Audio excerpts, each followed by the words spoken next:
Et salut à tous, c'est Captain et je vous retrouve pour la critique de l'épisode 9 de Arrow, le mid-season finale de la saison 4, qui s'appelait Darkwater, où possiblement un personnage était censé mourir. Bon voilà, j'y reviendrai plus tard dans la review, après le générique.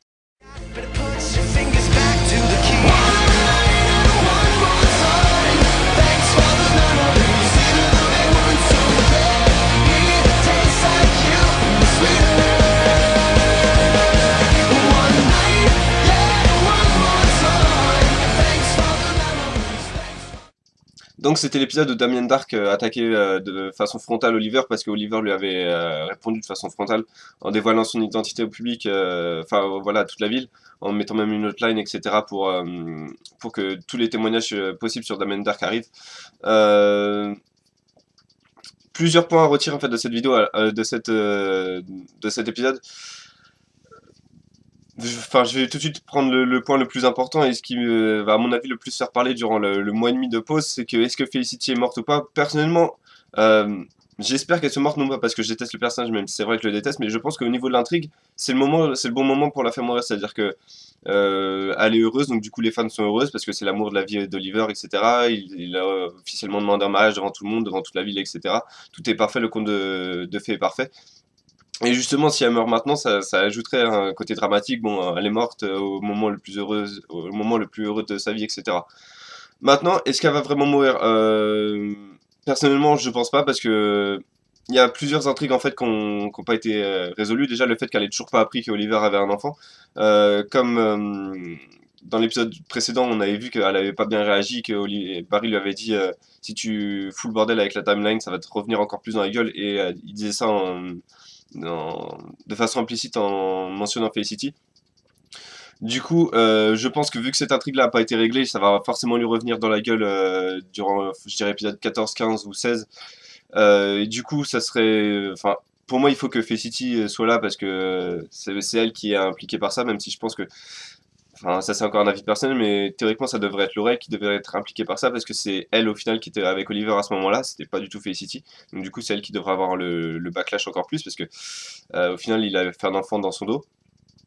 Euh, Pourquoi elle est pas morte également? Parce que bon, le fait que dans l'épisode 1, bah, Oliver dit au moment où il est devant enfin, au moment où il est devant mince. Ah, dans le cimetière, je sais plus, devant la tombe, voilà, tout simplement. Quand il est devant la tombe, il y a Barry qui vient le voir et en lui disant désolé de ne pas avoir été là, Zoom me dérangeait, enfin, j'ai des problèmes avec Zoom. Dans l'épisode précédent, il n'a pas eu de problème avec Zoom, Barry, mais bien avec la Rogue Gallery, donc avec le Trickster et Weather Wizard. Donc ça me fait dire que c'est pas le personnage qui est dans la tombe, c'est pas le personnage qui est censé mourir dans cet épisode-là. Pour moi, l'épisode enfin le personnage qui est censé mourir, ça serait plus aux alentours de l'épisode 19-20, comme ils avaient pu le faire avec la mère de Oliver dans la saison 2, je crois, et puis plus ou moins Roy dans la saison 3. Donc si un personnage doit mourir, je pense que ça serait plus aux alentours de l'épisode 19-20. Dernière raison, c'est que les scénaristes nous avaient fait tout simplement le même coup la saison dernière, c'est-à-dire que à la fin de la saison, fin mi-saison l'année dernière, on croyait qu'Oliver meurt et au final non, grâce à sa volonté de survivre et à duté, il avait réussi à survivre avec une épée plantée dans le thorax, plus une chute de 10 mètres, plus gorge écrasée. Donc il n'y a pas de problème. Enfin, d'après ce qu'on voit, Felicity a dû se prendre une balle dans le cœur, mais j'y crois pas une seule seconde qu'elle est morte. Le personnage est beaucoup trop préféré par les fans pour qu'ils aient, à mon avis, le cran de le faire pour le mid-season, de la tuer pour la mid-season finale. Voilà, je pense qu'elle est vraiment pas morte et que, encore une fois, dans l'épisode de. Bon, là c'était 8 de Flash, mais on avait vu Harrison Wells se prendre une balle dans le cœur et survivre. Bon, certes, il a survécu grâce à l'aide de Flash, etc. Mais enfin, ça me fait dire que peut-être que c'est juste un impact qu'il y a et que c'est pas une balle dans le cœur ou des choses comme ça. Pour moi, elle est pas morte. Du coup, cet épisode était quand même plutôt pas mal quand même mid-season finale. J'ai bien aimé en fait, l'échange un peu de. J'ai l'impression, l'échange entre Damian et Oliver, c'est je te donne un coup, tu me rends un coup, je te donne un coup, tu me rends un coup. C'était assez sympa avec le coup final apparemment porté par Damien Dark. On voit un peu plus sa famille, ça j'ai trouvé que c'était vraiment assez bizarre. Le fait de montrer sa famille comme ça d'un coup, ça montrait peut-être le fait qu'il était encore humain, qu'il était vraiment heureux, etc. Voilà, c'était vraiment pas essentiel. Le seul truc qui m'a rassuré, c'est que fille n'est vraiment pas Felicity, donc ça, j'avais vraiment peur que ce soit le cas, et je m'étais trompé du coup dans ma vidéo de prédiction sur la saison 4, j'avais dit que c'était sûr que Felicity était la fille du grand méchant de la saison, c'est pas le cas. Voilà, encore une fois, pourquoi l'intrigue pourquoi Felicity n'est pas morte, son père n'a pas encore, on sait pas encore qui est son père, et les fans veulent découvrir, donc forcément ils vont leur donner, donc enfin, je suis sûr à 99% qu'elle est pas morte. Euh, où est-ce que je voulais en venir? Le coup également, voilà. Un truc qui m'a vraiment dérangé dans l'épisode, c'est qu'on voit un mec entrer enfin, dans la cellule de gaz que Damien Dark a prévu. Donc le mec il meurt en même pas 10 secondes. Felicity, Thea et Deagle sont dans la chambre à gaz pendant plus d'une minute 30. Il leur arrive rien, ils sont limite même pas intoxiqués ni quoi que ce soit. Alors leur gaz, je veux bien qu'ils ont dû peut-être le retravailler en moins de 30 minutes, mais là ils sont vraiment trompés sur la quantité à mettre. Je fais vraiment les trucs dans le désordre, mais le plan également de Dive, j'ai pas tellement compris de ce que c'était apparemment, enfin de ce que je suppose, le plan de Genesis concerne une drogue, possiblement voilà le champ qu'on voit à la fin, qui va permettre de contaminer toute la population au moins de Star City, et peut-être même de la Terre, ou même, enfin peut-être plus des États-Unis, parce que le frère de Deagle dit pour l'instant c'est un pays libre. Donc peut-être qu'ils ont prévu quelque chose voilà, au niveau de Star City. De contaminer tout simplement toute la ville pour qu'elle devienne une ville entièrement de ghosts, avec lavage de cerveau compris, etc.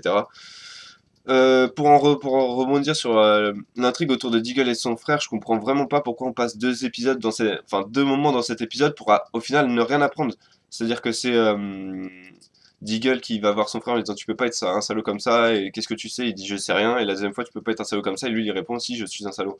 Voilà, ces moments-là prennent quasiment 5 minutes dans l'épisode et il n'y avait vraiment pas nécessité, à mon avis, de me passer autant de temps pour aboutir sur ça.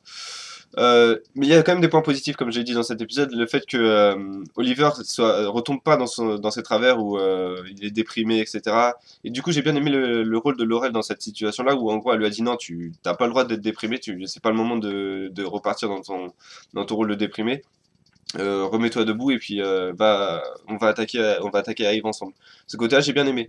Vraiment, j'ai bien aimé Laurel dans cet épisode, le fait qu'elle prenne les choses en main, également le fait que voilà, tout soit remis en place avec son père, elle sache où ils en sont. L'intrigue avec la mère de Felicity, sérieusement, on passe. Enfin, la romance avec la mère de Felicity, on passe. Ra's al Ghul qui vient aider, ça c'était assez sympa, même si enfin, le fait du coup le combat avec Dark c'était assez sympa, mais même si j'aurais préféré que ce soit plus un combat entre vraiment Ra's al Ghul plutôt que Ra's al Ghul déguisé en Oliver que Damien Dark, ça aurait eu plus de signification, ça aurait peut-être mieux rendu à l'écran. Euh, le fait qu'on sait toujours pas le fait qu'on sait toujours pas non plus quels sont les pouvoirs de Damien Dark, c'est plus ou moins autour de la magie, mais comment ça marche, on sait pas parce qu'il a fait une sorte de formule avant de mourir. Enfin, moi je pensais qu'il allait se réincarner dans un autre corps. Apparemment, c'est pas le cas. Euh, Quoi d'autre? L'intrigue sur les flashbacks, enfin encore une fois, c'est vraiment mauvais par rapport à la saison 1 et 2 et c'est même niveau que la saison 3, c'est-à-dire que on avance mais à pas de fourmis. Oliver va chercher un truc dans un bateau là, enfin dans l'Amazo. C'est une carte de ce que j'ai vu, mais bon, vu le temps qu'elle était sous l'eau, théoriquement, elle devrait être enfin devrait être indéchiffrable ou je sais pas quoi. Il est attaqué par un requin, mais on voit pas l'attaque, on voit juste les résultats. Il se fait choper sur la plage par le groupe de soldats pour lequel il travaillait. Mais qu'est-ce qu'il va chercher sur l'île? Enfin, je comprends pas qu'est-ce qu'il va chercher sur le bateau, depuis quand c'est là, pourquoi c'est là, qu'est-ce que la fille a à voir avec ça. Je comprends rien au niveau de ses flashbacks. Et même si ça partait un peu mieux sur le début de la saison, j'ai l'impression qu'ils sont encore en train de se perdre et ça vraiment, enfin, j'ai l'impression qu'ils savent pas où ils veulent aller, ou en tout cas s'ils savent où ils veulent aller, l'intrigue est pas assez forte pour durer toute une saison. Donc limite, faudrait arrêter les flashbacks pendant 3 ou 4 épisodes et les reprendre plus tard quoi. Ça serait à mon avis plus de sens. Voilà, j'ai à peu près couvert tout ce que je voulais dire dans cet épisode. Un bon multi final, même si encore une fois, je pense que le cliff de fin n'est pas un cliff et ça va faire exactement comme la saison 3, où on nous fait croire que, oh mon dieu, Felicity est morte, alors qu'en fait, à mon avis, les premières minutes de l'épisode 10, ça va être Oliver qui est dans l'hôpital, et puis, ouais, et puis on va le voir On va le voir devant la porte d'hôpital avec toute l'équipe qui arrive, les larmes aux yeux, et lui il dit non, elle devrait s'en sortir, les médecins sont confiants ou des choses comme ça. C'est à mon avis ce dont on va avoir droit, même si je pense vraiment que pour l'intérêt de la série, ça serait le bon moment pour que Felicity parte. Parce que déjà, si elle meurt, il peut être remplacé par Mister Terrific. Euh, Enfin, son rôle n'est même plus nécessaire, j'ai l'impression, dans l'équipe, parce qu'on voit que enfin, le côté technologique n'est plus nécessaire, j'ai l'impression, dans la série. Bon, ça, c'est peut-être pour une autre vidéo, mais vraiment, ça fait 3 ou 4 épisodes où il n'y a plus besoin d'elle dans l'équipe, j'ai l'impression en tout cas. Et juste la voir sur le terrain, essayer de se battre avec, ou même essayer d'hacker le drone avec sa hackette, avec sa tablette, etc. Franchement, c'est vraiment pas les meilleures idées possibles. J'ai l'impression que du coup, ils cherchent un rôle à Felicity, mais c'est impossible à trouver parce que de toute façon, elle peut plus être. Elle peut plus être dans l'équipe dans la base parce que ça sert plus à rien. Toutes les possibilités ont été réalisées dans les 3 précédentes saisons. Et sur le terrain, bah, ça sert également à rien. Donc voilà.